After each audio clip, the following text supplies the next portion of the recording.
So I think the easiest job in tech has got to be a salesperson for cost-saving software. Yeah, because it's just a simple math equation. It's like, how much does it cost? How much do I save? Is it good? Let's do it. Right. As far as convincing people that it's something that you should be interested in and buy. It's maybe even easier than selling eggs. You're just like, I don't know. What kind of eggs are they? Do I like them or not? Do I want eggs? Yeah. Is there even much opinion in there? It's numbers, right? That's right. It's just a matter of if it what funny little symbols in front of the numbers that you care about. maybe if you use decimal places. Have you encountered this in Europe where they use a comma instead of a decimal place in their numbers? I tried to look this up once, like what the theory was, and I think like so many weird things here on the continent, it has something to do with the French Revolution. I'm not really sure. But I feel like it originates there, and people just they've missed. Napoleon probably screwed it up. I don't know. Coté, before you derail us further, let's introduce our guest, Phil Andrews. Phil, will you introduce yourself, please? Sure. So I'm Phil Andrews. I'm field CTO at Cast AI. I've been here a little over 3 years now. We're selling, we work on cost optimization and resource optimization software. My prior life, I was a director of engineering at Oracle Cloud. So a lot of background in security products. Before that, we had built substantial amounts of, net new products to go into the cloud there. So decent cloud background. And, now we're selling into the resource optimization space, which is interesting. So Phil, is it the easiest job ever to sell cloud software? Cost saving software? Do I have it right? So I'm not a sales guy. I'm an engineer. I have to sell as part of my job, but I'm not at my heart a sales guy. This is the first sales job I've had in my career. However, talking with our account executives, talking to our actual salespeople, for them, it is an incredibly easy value proposition for exactly the reason you said, right? When you say, look, we're going to save you $1 million. It's going to cost you $300,000 a year to save that $1 million a year. Most companies are like, wait, that's it? I get to net out $700K a year. Where do I sign? Can I do this twice? Like most people are excited about it. The problem comes when you start, everybody has an idea in their mind about what something is worth. Like, well, you're saving me $1 million, but I want a 10x ROI. And you're going, 10x? But can't you just say, I'll walk away? Like, what do they really have to negotiate with? Yeah, that's a big part of it. I mean, there's not a lot of players in this space right now, so that is part of the. Good luck with that. Bye. Call us when you're ready. Yeah. And there have been a few scenarios like that where that was the end of the discussion, where we said, okay, well, good luck. We wish you the best. Come back and let us know if you need our help. So would you say that you're in the FinOps business? I mean, is that an accurate usage of that phrase? No, we're in the automation business. Right. But so what would be the difference between how you describe yourself and then what a FinOps would be? I view FinOps as managing, organizing, aligning financials around the operations and technical space. Mm-hmm. FinOps teams are rarely interested in how you get to the end result. They have an end result of, we need to spend less money. We need to get to a certain point on our spending, or we need to be able to allocate our money to who's spending it. Like, they're very concerned about how much money and where is it going and where is it coming from. Right. So it's a lot more reporting and gathering versus to use an analogy, there's a lot more reading than writing that goes on. And so do y'all limit yourselves just to writing from a financial angle, or is there other stuff that you automate? So we are moving into other spaces. So a lot of the stuff we're doing right now is financially based because, to your point, it's a lot easier to sell money in a down economy than it is to sell like DevOps tooling or other growth. Things. Yeah. This will make your developers happier. That's not a good sales pitch these days. Executives don't care about making their developers happier. They care about keeping their company alive. So from that side of things, that was our first go to market. Is being able to be resource optimization, cost optimization. We're spanning out into, our goal is always going to be net neutral cost. So some of the areas that we're expanding out into, other cloud costs, we're actually going to be launching some additional products. I can't mention them yet, but they're going to be more around performance optimization.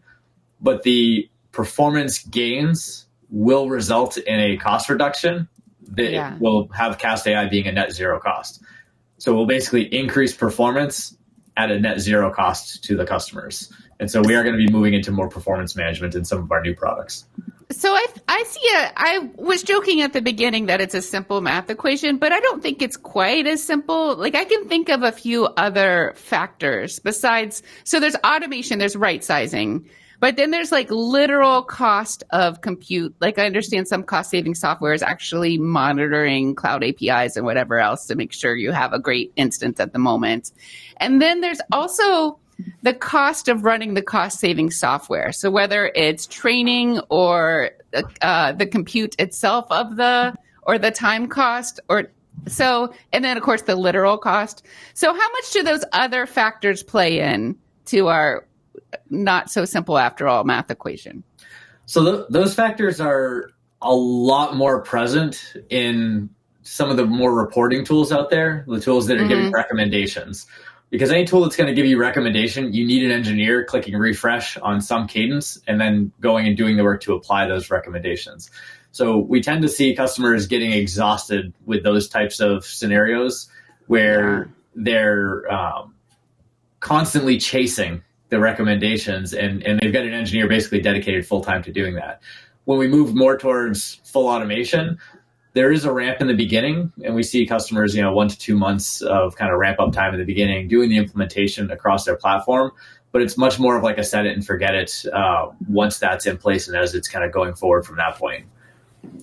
That makes me have a couple of questions. One is, what are you monitoring constantly? Like, is it a one and done? Like, I have recommendations, I apply the recommendations. Then why do I need the software at all?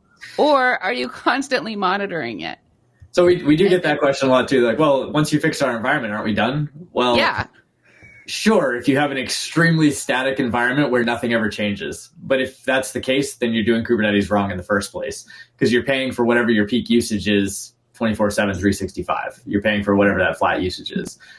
Using Kubernetes and cloud native correctly, we'll say, being able to scale based on load, just-in-time capacity for being able to manage your load, which was the whole point of the cloud in the first place, was that you weren't designing for that Amazon Black Friday scenario anymore. You were designing for whatever the capacity you needed at that time is. In that case, and that's why these recommendation engines don't tend to work very well, because your Black Friday mixture of machine types and resources is drastically different than a random Tuesday in June. Those are very different scenarios. So a tool like Cast AI, yes, we can automate things and get it into place in the first time, but when you turn it off, depending on how volatile your environment is, it's going to trend back towards being expensive and being inefficient over time. So then if you're up in there doing all kinds of automation about every little part of the system, doesn't that require extremely privileged access? Like, aren't there security implications? There are, and this is something that we do go through with a lot of customers. It's important from our side that we have all of our certifications, and so we've gone down that path of getting the certifications squared away.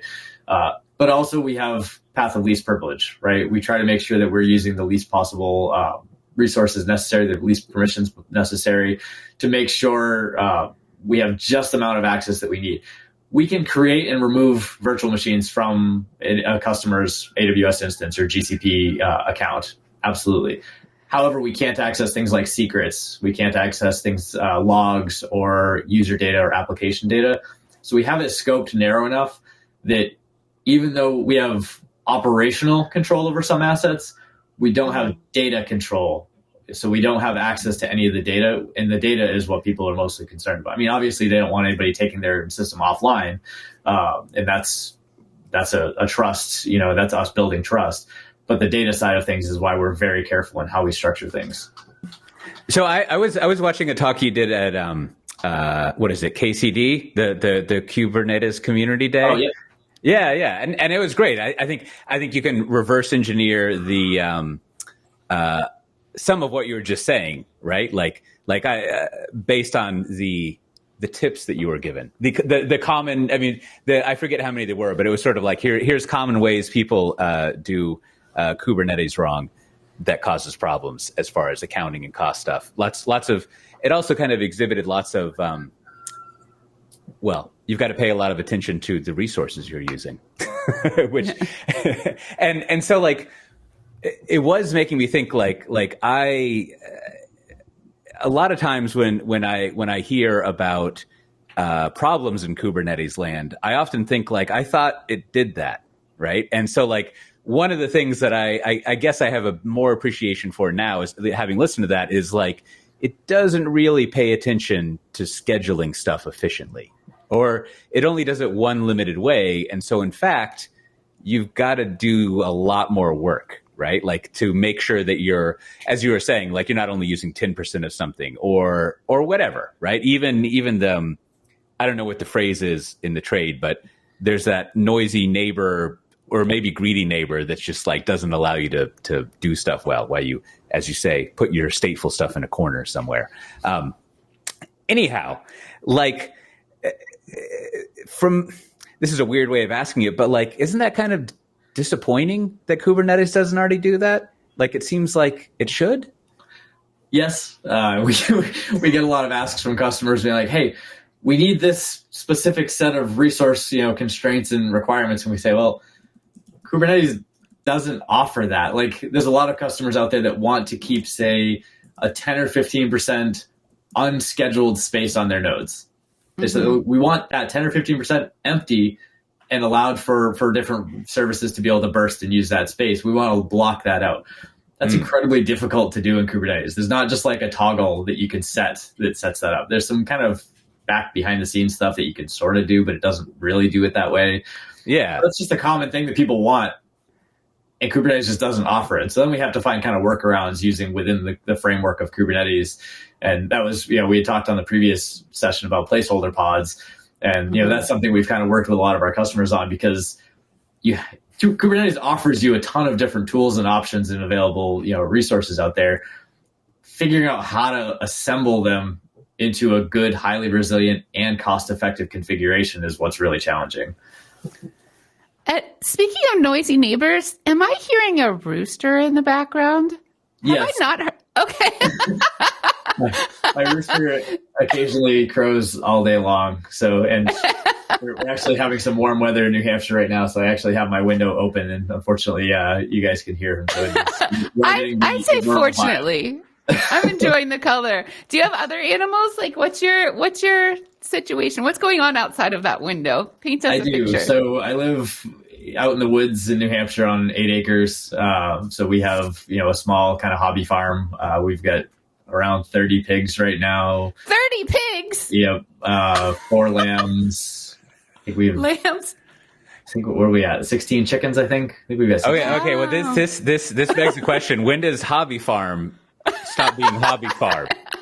When it actually turns any sort of money at all. I see. I feel like maybe, okay, so when then you become maybe amateur farmer, because I think amateur people can make a profit, but hobby, no profit. Okay. Yeah, it's just a big cost sink right now, but it's all right. Do you do that thing where at the end of your driveway you've just got like free eggs? You just have an excess of eggs you can never get rid of, so you're trying to. Not yet. The eggs are my daughter's business, so she sells eggs to her family and to her grandparents across the street. So if she gets to a point where she's running a surplus, she might do that. Well, there you go. You're sort of like while it's hobby farming, you're kind of like a VC for smaller businesses. You're doing some startup funding for another thing, kind of running at a loss, hoping the long-term return will 100x your input at the moment. Farm cost saving software. Yep. So I used to do laundromats actually, and I was really big into cost savings at my laundromats when I ran laundromats in the past. So for 10 years, I ran 3 different laundromats as a side gig, as a side hustle outside of my day job. And that was a good line. Wow. What's something you learned about humanity from running a laundromat? There are a lot of good people and a lot of jerks out there, and you got to try not to let the jerks ruin it for you.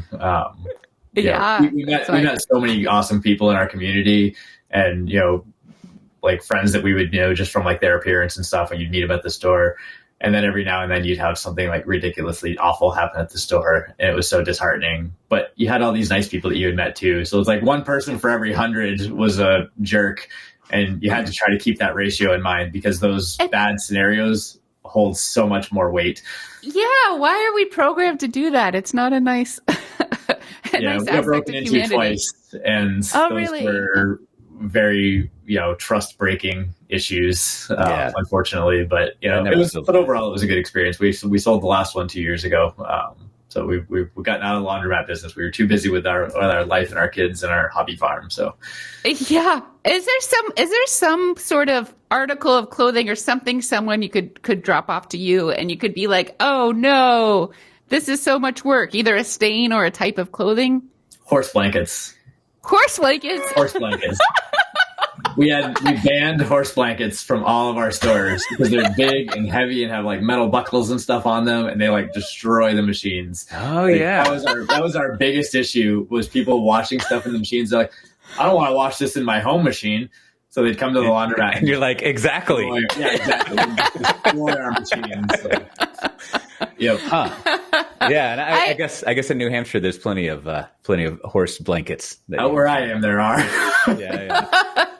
I attended a wedding in India and I want to clean my sari and I'm trying to take it to a dry cleaner and everyone's like, no, I'm sorry. There are too many sequins on that. There's too many. And I was just like, well, how do I clean this thing? I still haven't figured it out, by the way.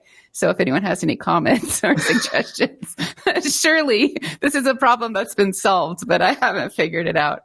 Yeah, our dry cleaner was always very sensitive about things that were too bedazzled because they would always get complaints about it, right? Oh, I lost 4 sequins. I'm upset. I want you to refund me this, $500 I spent on this. And people were like, yeah, sorry, we can refund you the $28.99 that you spent on dry cleaning it. Here's your $29. There's an interesting, I don't know how you would categorize it, but a business way of thinking kind of in that is, a lot of the times the business decisions you make are based on how much it can blow up, like losing sequences versus like the value that you bring to it necessarily, right? Just and it's the same way in our current industry, right? In my day job, and we had a customer that we were saving around $4,000 a month, and they went through with production rollout without talking to us, and they caused a production outage for 45 minutes in their system because they clicked the wrong button or did something that they weren't paying attention to. Yeah. And so they rolled it back and they're like, it's not worth it for us to save $4,000 a month if it's going to cause instability. And you go, well, we tried to coach you through it and we set up calls and you did it without us. And they're like, well, $4,000 a month just isn't worth it. So yeah, there's absolutely different business, constraints there where at what point does savings, outweigh a slight instability? And sometimes it does. But other times it doesn't. So several times you've mentioned with customers, we'll see if we can make a laundromat connection here. But maybe it's the answer to both things. But you've mentioned with customers at your current place, not the laundromat, like working with them and doing things with them, like you were just saying. And I wonder when you think through kind of product managing the business or kind of building out the business, when do you decide we're going to do white glove service, right? We're not just going to put the coins in, we never see you, do the laundry and leave, but we'll actually have a conversation with you. Just like you said, we have an ongoing dialogue. What makes you want to enter that kind of business versus good luck getting a hold of a human business?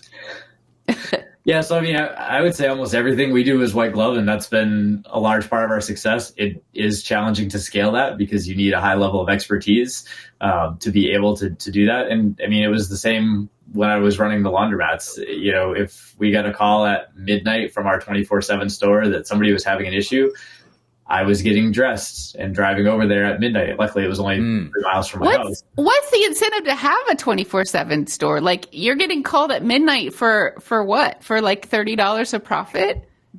Yeah, we had a lot of second shift people that would come in after they got out of work at 11 or so. So we'd be in there at midnight, 1 o'clock in the morning.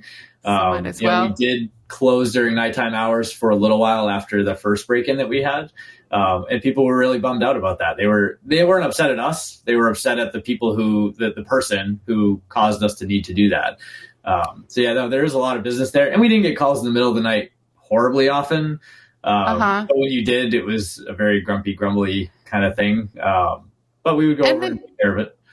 And then with Cast AI, is it a white glove experience to get it set up in the first place, or does it need to be like white glove all the way through using it?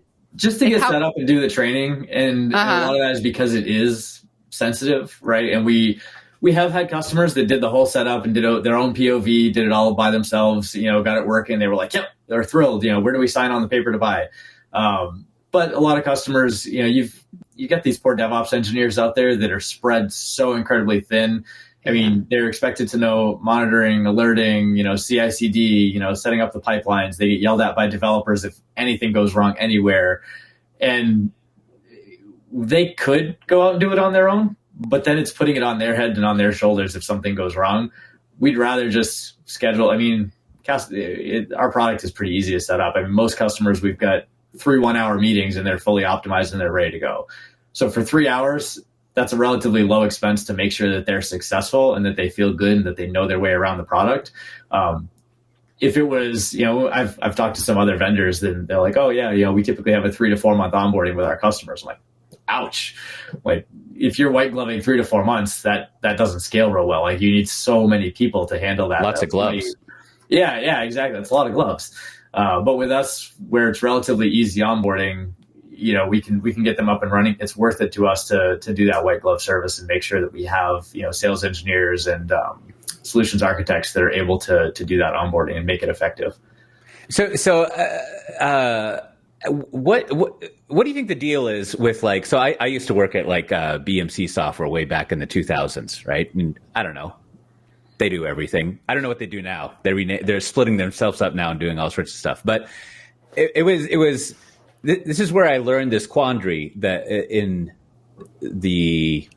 it's probably in all of the software world, but the infrastructure software world, where it's very hard for a successful vendor, service, whatever, to adapt to the new infrastructure that they manage, right? And it's sort of otherwise Datadog wouldn't exist.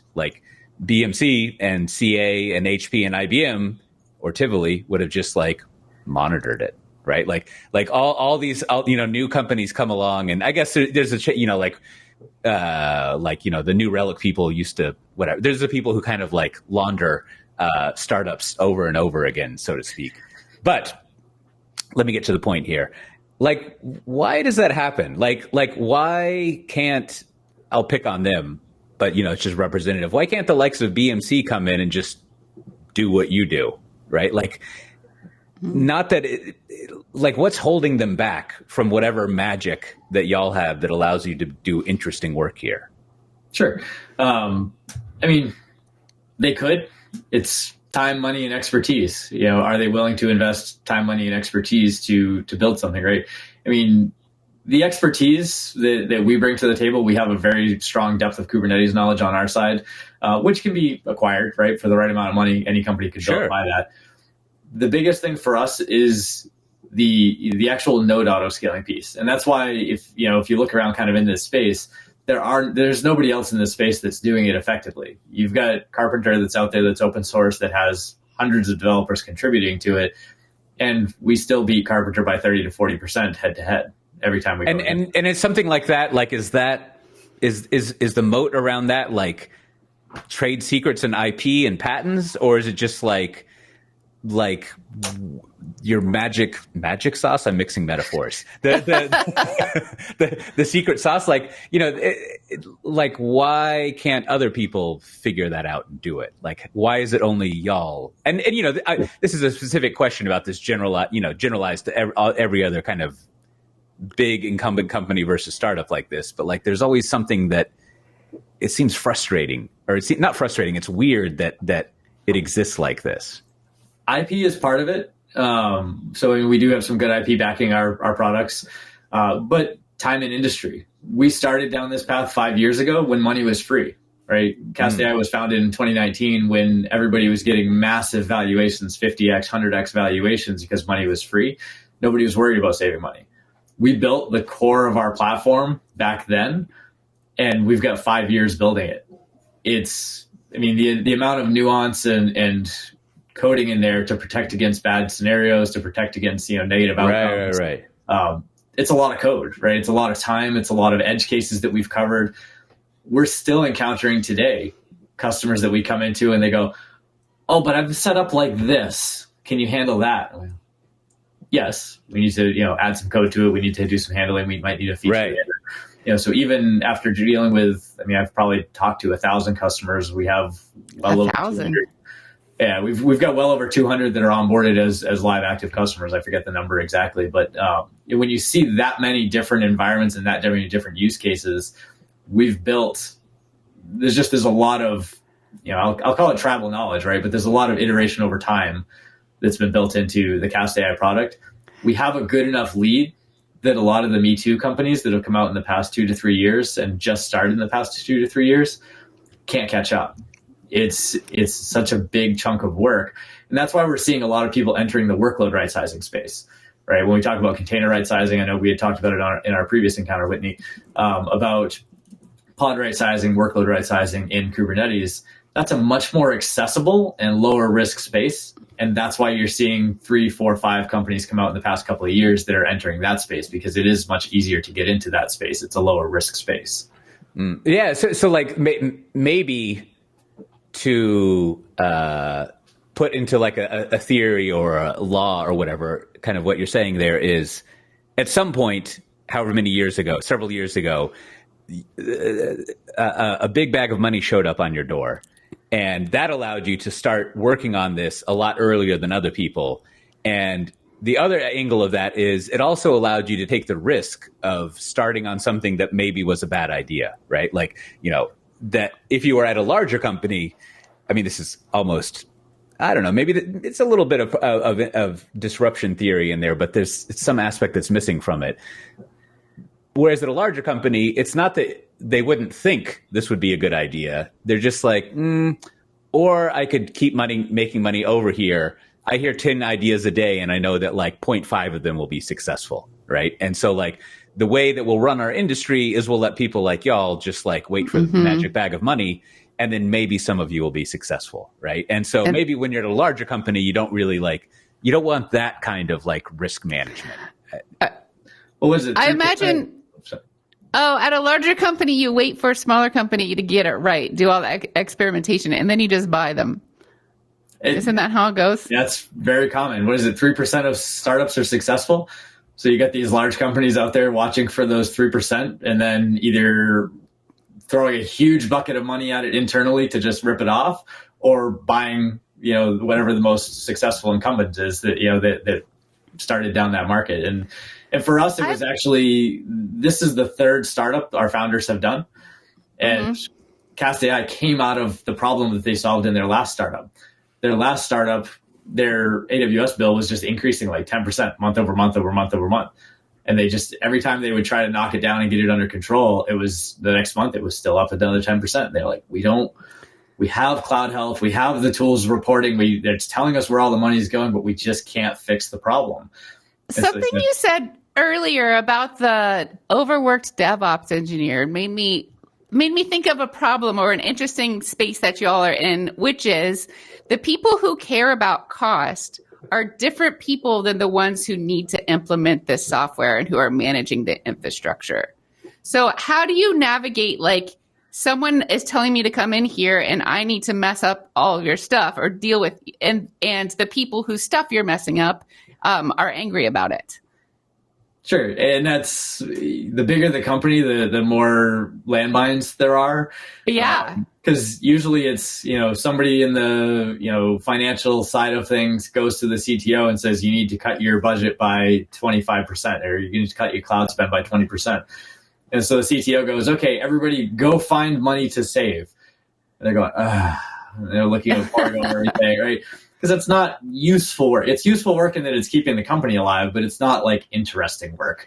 It's tedious work. And so that's where, we need to help the DevOps engineers be like, hey, look, we're actually going to take this tedious work off of your plate.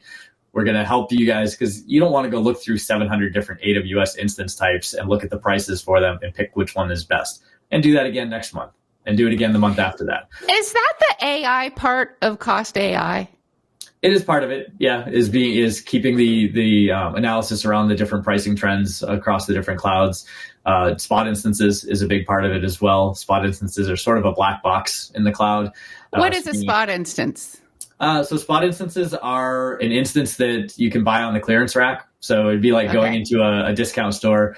They've got the clearance rack. It's 80% off. You may or may not have the shapes and sizes on that rack that you need, but it's what's left over. And so you can buy those at a huge discount. The only catch with the cloud providers is they can take it back from you anytime they want. So they give you 2 minutes notice and say, yeah, we need to sell this at a higher price to somebody else. So you need to figure out a plan B. And we can help predict when those are going to be taken away. And we can also replace them with more cost-effective options, as we move things around. So, now to go back to laundry, because you brought up like fun pricing games. Like, yeah. How do you think about pricing strategy in laundry? Like, is it pretty straightforward, or like do you put a lot of thought and experimentation in how you price things? It was relatively straightforward for us. We were also, all of our stores had effectively no competition. So it was what the market could bear before they would drive 20 minutes or 30 minutes to go to a different laundromat. Yeah. Not that we wanted to, gouge our customers, but when you're a small, independent little store in the middle of nowhere, you have to keep yourself alive with rising costs. So right. You don't have to do like Thursday night laundry and disco specials. No, we tried some of that stuff when we first got started, and it turned out to be useless. We bought like 10 pizzas and had like a big customer appreciation celebration when we bought new dryers at one of the stores. We had like one family that lived next to the laundromat come over and like eat like 2 pizzas and like take 2 pizzas home with them, and like nobody else. We were eating pizza for like 2 weeks after that. It was opportunistic lead genning on it was worthless. In Central Ohio, where I grew up, there was a laundromat that was actually cool to play at. There's a couple of them actually. Sudsy Malone's, I believe, is one. But that's where like you would go to see shows at the laundromat, and yeah. And crusty punks would get their clothes clean finally. I like there's a good analogy with your new dryer stuff. Like a lot of stuff in the infrastructure world is like people get very excited about the new dryers, and everyone else is like, I like dry clothes. I don't understand why this one is anything special. Why do we have pizza today? Exactly. How do you get started in laundry? So when I was doing my MBA, one of my other students in the class did a presentation on his laundromat that he owned in kind of a city, about an hour from where I live.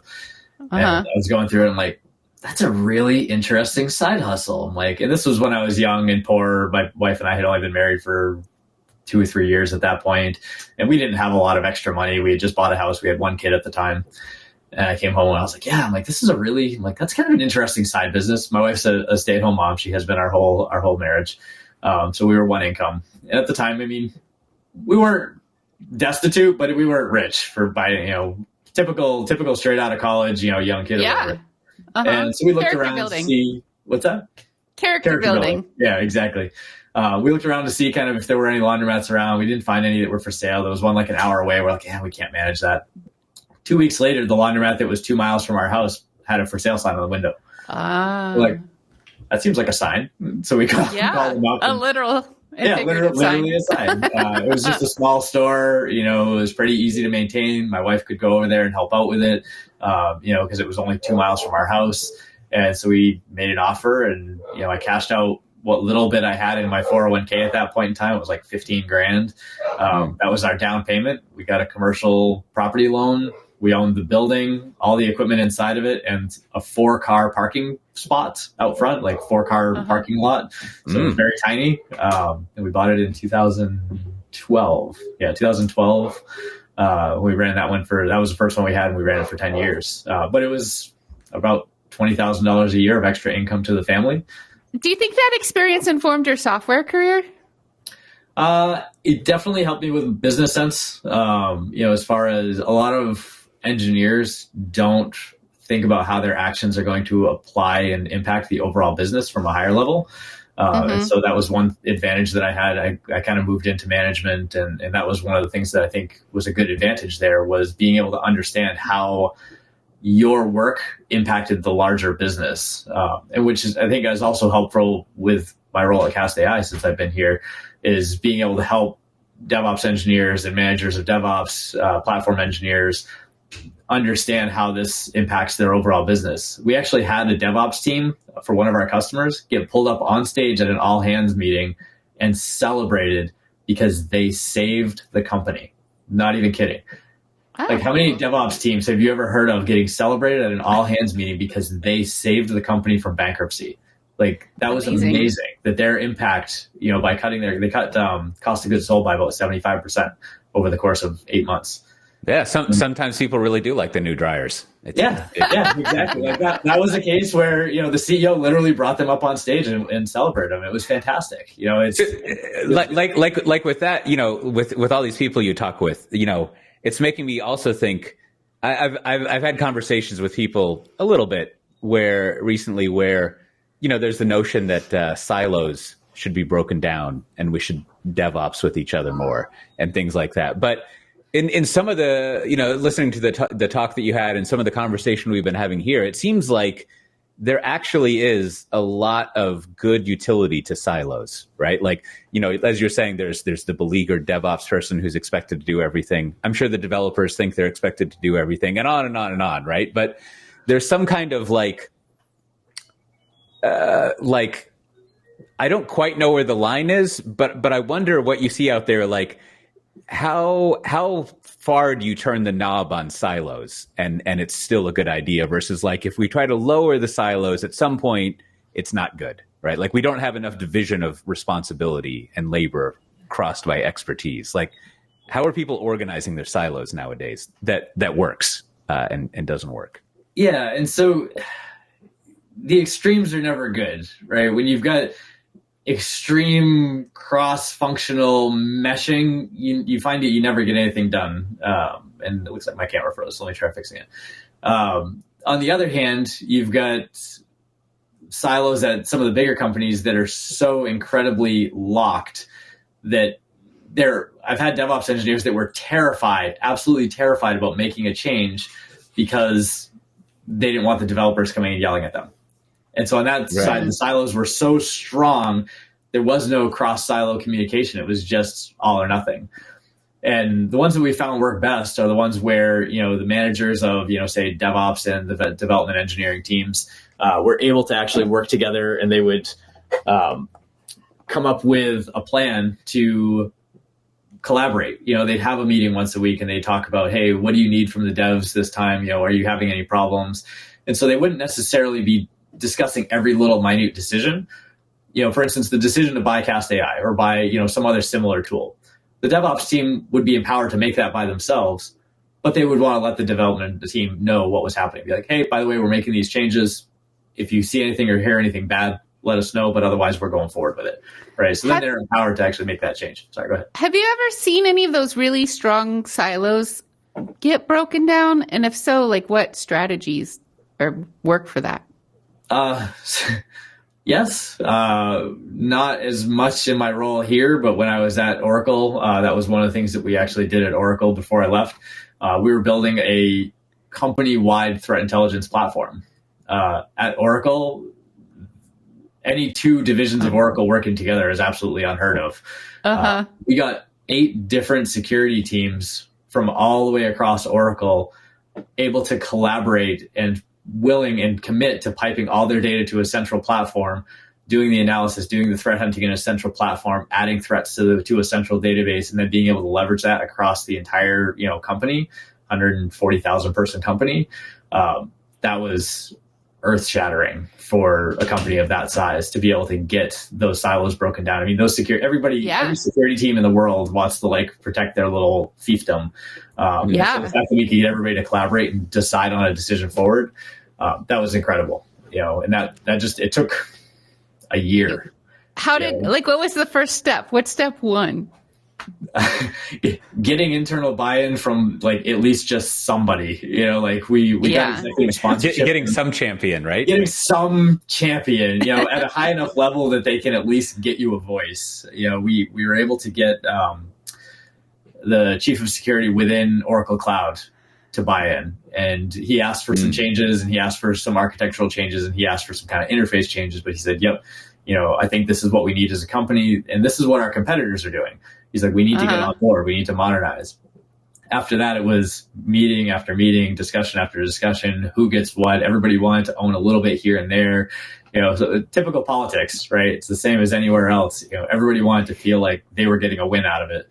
Yeah. You said you've talked to over 1,000 customers. Is there a time you walked into a place and like looked around and you were just like, no, not doing this, and just walked back out? Not quite that bad, but I've had some new business calls where I got to the end of it and I'm like, we could save them a lot of money. There's no way they're going to sign on with us as a customer, like no matter what. And a lot of times it was because a lot of times it was people with a very 1990s data center mentality who are now trying to run cloud native services.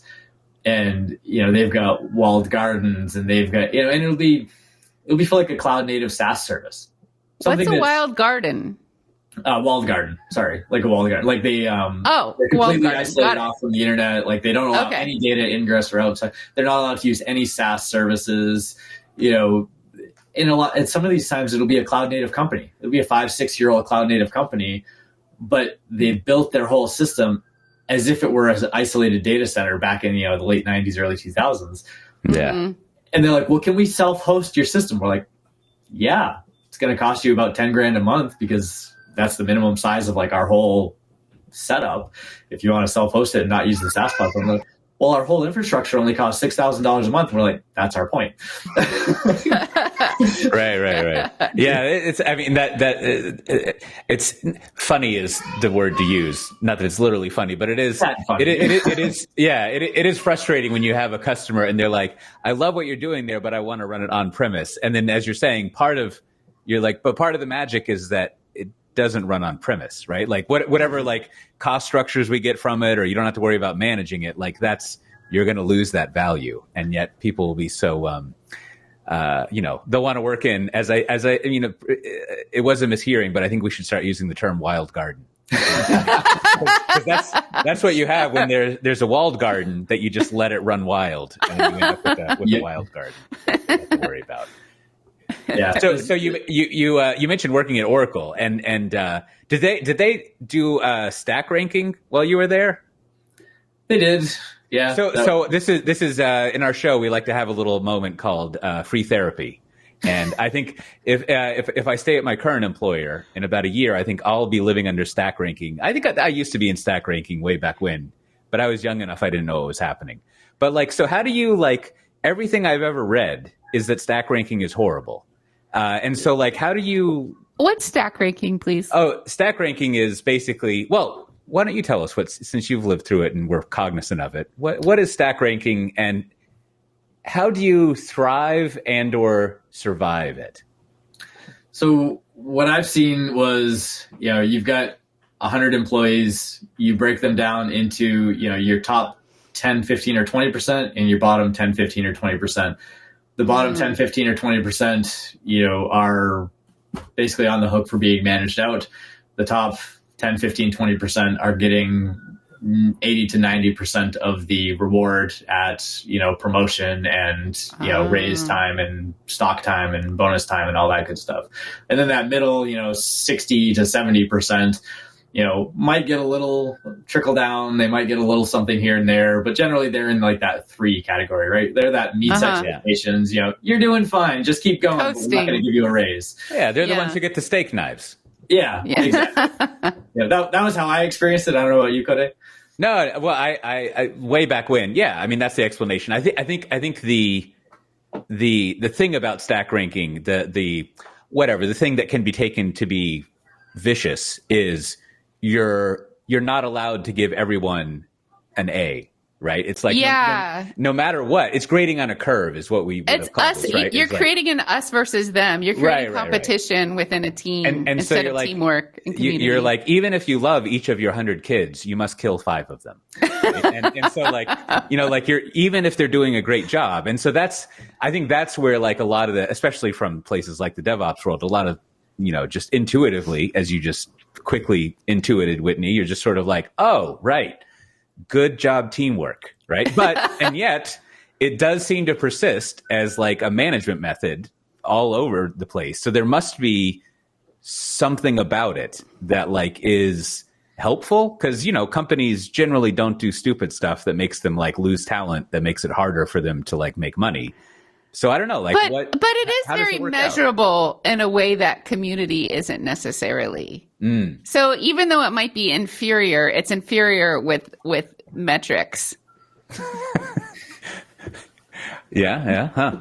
So what? How do you? I'm gonna write that down. Inferior with metrics.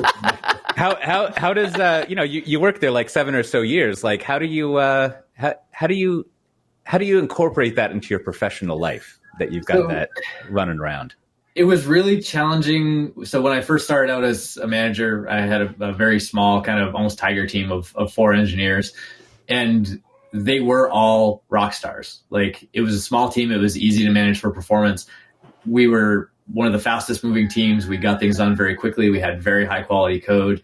But we were a tiny team. We were 4 people. So when you're told, well, you need to give one one that's underperforming, 1 5, and then everybody else should be, either 3s or 4s. I've only got 4 people, and they all do good work. I'm not going to give one of them a 1 that doesn't deserve it just so that I can meet. And if you push back, you would get an exception, a waiver, we'll call it. Now, when I had a team of 50 people across 3 different teams, 3 different engineering orgs, it was relatively easy there. There's always 1, 2, 3 people across the orgs that are sandbagging, right? You can tell that when they're not on a call, they're walking their dog, or they're at the park, or they went to lunch with their parent, or there's always an excuse as to why they didn't get something done. They're never meeting their story points on their tasks. Their tickets never get done.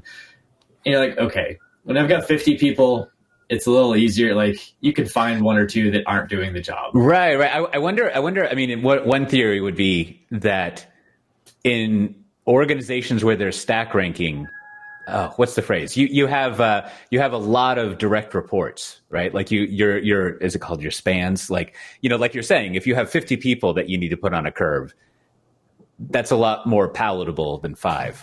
Yes. Right. And so like that would. If you have an organization where there's more people per each manager, then maybe stack ranking doesn't smell so bad, right? And also, like you're saying, I don't know, every now and then you can find someone who needs a little motivation, maybe to be more productive, or not. Do you stack rank your 30 pigs? Kind of, yes. Yeah. There are a couple who are like higher up, and then there's a couple who, there are definitely not my friends. So lately, my youngest piglets, they're literally about this tall. They have learned that they can squeeze out through the electric fence if they like zip through it without getting zapped. And they have absolutely and completely destroyed about a third of my backyard. It is completely rooted up and completely tilled up about a third of my yard, because they'll escape during the day and I'll be in meetings like this and they'll be out there like destroying my yard. So they're pretty low. They're all going to get eaten eventually, right? That's the only reason a pig exists, right? Most of them. Yeah. I mean, some of them are breeders and they stay around. But. So as a pig, do you want to be a big performer? Because then you're just going to get eaten faster. Like, you probably want to stay on my good side at least. Do you eat your overperformers or your underperformers? Both in the fullness of time. I guess that's a case. That's a case where you want to be in the middle of the curve, right? You want to be exactly in the middle of the invisible, curve yep. Right? Because I would imagine you look at him, you're like, not quite tasty enough yet. You're not overperforming, but you're also tolerable. So I want you to not have to put up with you. Not being obnoxious as a pig is a big winning factor for longevity. When you go for the next one to eat, do you go for the one whose personality you're ready to get rid of? There's one that's pretty high on that list right now. That one's on a performance review. Yeah. Well, this has been delightful. If people wanted to, well, we mentioned Cast AI several times. I know that's just Cast.ai, but how about yourself? Where do you hang out on the internet? Like where can people look up interesting stuff that you're doing? Unfortunately, I don't internet very much. Like I was a Luddite technologist. Last week I was up in the backwoods of Maine with no internet connectivity for 7 days, like no cell phone coverage, no nothing for 7 days, living in a cabin with an outhouse on the woods. So that was, that's how I spend my recreation time. I have my LinkedIn, but that's pretty much the only social platform I actually have. There's a surprising amount of people who that's the only thing they have. The weblogs, not so popular anymore, or websites. The old Squarespace. Great. The longer I have spent in technology, the less I want to use technology. Unfortunately, like it's one of those when you know how the sausage is made. Not a pig joke. When you know how the entire internet is held together by bubblegum and baling twine, you're like, I'm gonna go out in the world and do things in the real world. Yeah. Like especially with a lot of things we're talking about, it when I think about the one way of putting it is all the opportunity out there for people like yourself and other people who work in this space. Another thing is like it's the same goddamn thing over and over again, and it makes me think like, wow, how do like nurses and doctors put up with this? Because I imagine I imagine there's some every now and then. Like we have a friend, a couple they're both doctors, and one of them is a what's the fancy word for a butt doctor? I forget, but like gynecologist, right? Yeah, like. He's got interesting stories every now and then. Because, if you work in the ER as the proctologist, a lot of what you're doing is removing things. And so every time we be there. So every time we see him, he's got some variability. But, day to day, there's a lot of the repetitive stuff. The story, I imagine, has the same format. You almost just have to say the object name, and that's all the story you need. Maybe next time we'll see him, we'll be like, just the object name. Just give us a list. Yeah. Stack rank. I want a stack rank list. Very, very good. Yeah. But I think that does cause some people to be like, oh yeah, unless you go chase some other domain of the IT world, it's nice to be in the cabin in Maine sometime. Focus on that. Well, speaking of being in cabins in Maine, you've been listening to another software-defined interview. Hopefully, not in a cabin in Maine. Where there's no internet. Maybe you brought it on cassette tape. You downloaded it beforehand. Oh, I like your cassette. Maybe we should work on that, Whitney, is we might release a back catalog on cassette tapes. We'll find some sponsors who can sponsor each season of cassette tapes.